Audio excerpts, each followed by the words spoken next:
everyone and welcome to this new how to play Haywire video. In today's video we'll be looking at the spawn phase.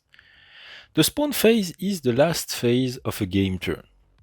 As long as the alert is not erased on the board, you can entirely skip that phase. The spawn phase really starts to be played once the alert is raised, once the enemy is aware of your presence on the board. In this scenario here, my model here have been ambushed, and here I have destroyed a vehicle with some injured model around.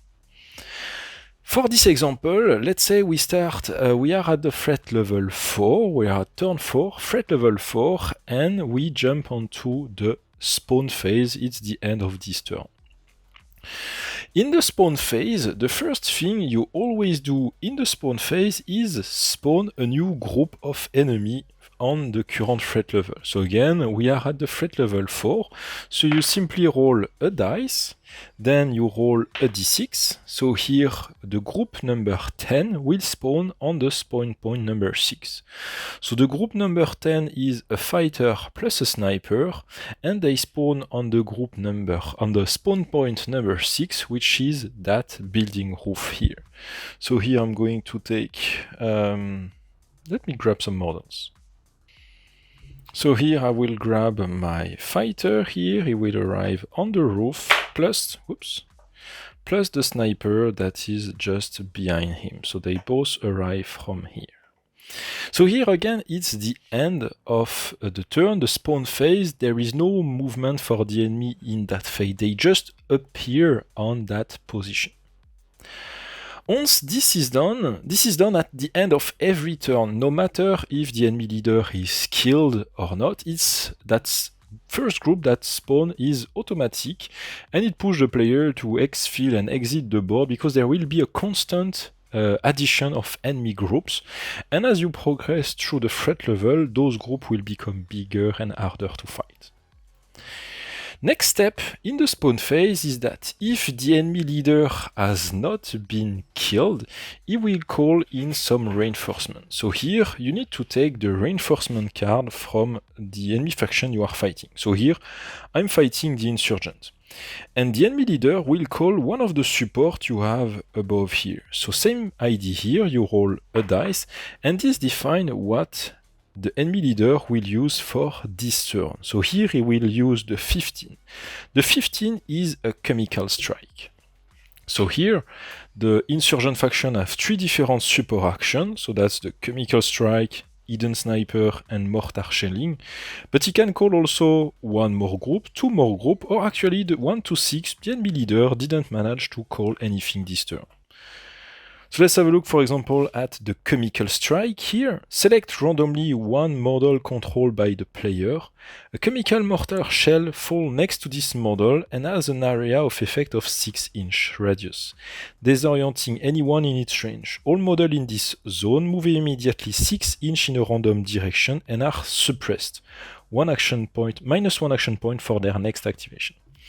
And typically, in this kind of scenario where my team is not that much scattered around, so as you can see here, a lot of models are pretty close to each other. If I have a mortar shell that drop over here, 6, let me check. Yeah, basically all those models will be affected by the chemical strike, which can be huge and very dangerous. So that's why taking care of the enemy leader so he can't call any support is really paramount in Haywire. Even though it's not your objective, maybe your objective is to, destroy mortar position or scout the area or whatever the objective of the mission is. Finding and killing the enemy leader is basically always your secondary objective. And that's it. Once you have resolved the effect defined on the support, yeah, that's roughly it. One last thing though, when you spawn a new group of enemies, the group that automatically spawn, or maybe the new group that spawn through a support, if they spawn on a table edge, one of the spawn point on a table edge, so here if I roll a 1, a 2, or here we have the 3, they always arrive on a vehicle. So let's say I've rolled, for example, 11 or 12. A fighter and a gunner arrive on the board. So let me pick a fighter and a gunner. So I'm going to add those two models. And let's say I roll that they should arrive on the spawn point number 2. It's over here. When they arrive on a spawn point, they arrive in a vehicle. So here you need to do an additional roll on the vehicle table to see in which vehicle they arrive. So here on a 2, on a 1 to 4, it's a basic civilian vehicle. So here I can take any civilian vehicle, place it over here, and those new models will arrive in this vehicle. There are 3 different types of behavior for the enemy vehicle. Vehicle with a turret, it can be a technical or a tank. Vehicle without a turret, that's the case over here with the civilian vehicle, or it can also be a VBEID, vehicle-borne improvised explosive device, so that's something that goes boom. So that's the 3 different cards, and here you have the behavior on the vehicle. So for example, vehicle without behavior, in the following turn, so again we are at the spawn phase, the enemy just appear, they don't do anything. We jump after that on the next turn, you start first by activating your model, and then you jump on activating the enemy. And let's say we arrive on the following turn movement of the enemy, you look at the behavior, and here it tells you what to do. Is there an enemy in line of sight? Yes or no? So here, from the vehicle, there is actually some enemy in line of sight there.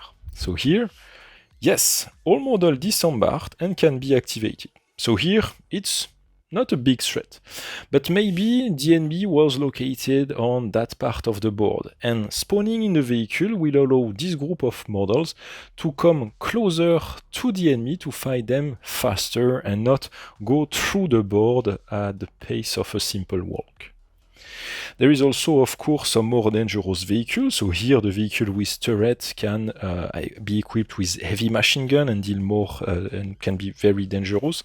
And of course, the VBID, as soon as they get closer to your team, it will explode, so something even more dangerous. But we'll cover a bit more the vehicles in a dedicated video. Bear in mind that the vehicle rules are entirely optional, and you can decide also to place the model that spawn on a table edge also on foot, just to simplify the game, because again, those rules can, it's just an extra step. You can play Haywire just with the infantry rule, and that's perfectly fine. And once you are familiar with the core rules, you can introduce after that the vehicle rules if you want. So that's it for the spawn phase. Hope you liked that video.